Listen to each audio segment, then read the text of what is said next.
Assalamualaikum warahmatullahi wabarakatuh. Selamat datang di video saya. Di sini saya akan sedikit membahas mengenai arsitektur virtual machine serta membahas mengenai peran penting komponen-komponennya. Baiklah, langsung saja kita masuk ke dalam pembahasannya. Arsitektur virtual machine merupakan sebuah simulasi perangkat keras komputer yang dibuat oleh perangkat lunak. Sebuah virtual machine berfungsi sebagai komputer fisik yang berdiri sendiri dengan komponen-komponennya sendiri. Virtual machine tersebut dapat menjalankan sistem operasi dan aplikasi seperti komputer fisik. Dengan kata lain, arsitektur virtual machine memungkinkan pengguna untuk menjalankan sistem operasi dan aplikasi di lingkungan yang terisolasi dari perangkat keras fisik. Hal ini memungkinkan pengguna untuk mengelola sumber daya komputasi dengan lebih efisien dan fleksibel, serta memungkinkan penggunaan yang lebih aman dan portable. Di sini ada sedikit gambaran mengenai arsitektur. Di sebelah kiri ini merupakan arsitektur tanpa virtual machine. Nah, pada arsitektur ini terdapat CPU, memori, network interface card, dan hard disk. Keempat ini menggambarkan sebuah hardware pada laptop atau komputer kita.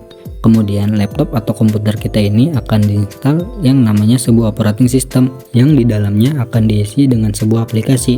Sebagai contohnya, pada laptop yang akan saya gunakan menggunakan operating system Windows. Nah, untuk yang ada di sebelah kanan sama halnya dengan yang ada di sebelah kiri. Hanya bedanya di sebelah kanan ini akan kita install dengan yang namanya hypervisor. Sebelum itu, saya akan sedikit menjelaskan bahwa akan ada beberapa komponen seperti hypervisor, GUI OS, dan hardware virtual.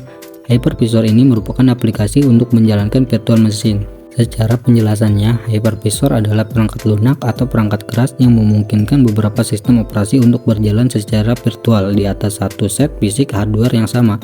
Ada dua jenis hypervisor, diantaranya tipe 1 atau biasa disebut dengan bare metal hypervisor yang berjalan langsung di atas perangkat keras fisik dan tidak memerlukan sistem operasi host.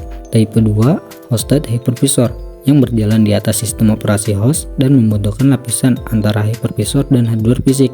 Nah, nanti di atas hypervisor ini kita bisa membuat beberapa virtual machine. Hypervisor bertugas untuk mengalokasikan sumber daya fisik seperti CPU, memori, dan storage ke virtual machine serta memastikan isolasi antar virtual machine. Komponen yang kedua adalah GUI OS atau biasa disebut dengan sistem operasi tamu. GUI OS ini merupakan sistem operasi yang berjalan di dalam lingkungan virtual di atas hypervisor. GUI OS tidak menyadari bahwa mereka berjalan di lingkungan virtual dan memperlakukan lingkungan tersebut seperti lingkungan fisik. GUI OS bisa berupa Windows, Linux, atau sistem operasi lainnya dan berfungsi seperti sistem operasi pada komputer fisik. GUI OS memanfaatkan sumber daya yang disediakan oleh hypervisor. Komponen ketiga adalah hardware virtual. Ini adalah perangkat keras yang disimulasikan oleh hypervisor untuk digunakan oleh GUI OS.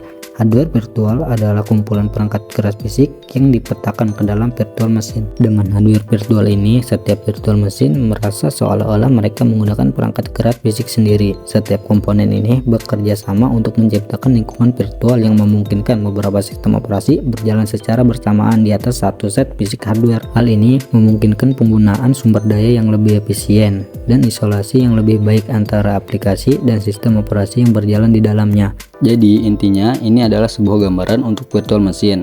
Nah, bisa kita lihat di sini bukan hanya satu virtual machine saja yang bisa kita miliki, melainkan tak terbatas sesuai dengan spesifikasi pada hardware yang kita miliki. Jika kita perhatikan lagi, di sini kita memiliki CPU lagi, memori, network interface card, dan juga memiliki disk. Jadi virtual machine sendiri artinya kita membuat sebuah komputer virtual di atas sebuah komputer. Jadi komponen pada virtual machine ini seperti CPU, memori, network, interface card, dan juga disk hanya berbentuk virtual saja dan tidak terlihat secara fisik. Mungkin hanya itu saja yang bisa saya sampaikan mengenai virtual machine ini. Mohon maaf bila mana ada kesalahan dalam penyampaian materi yang telah saya sampaikan. Terima kasih telah menonton.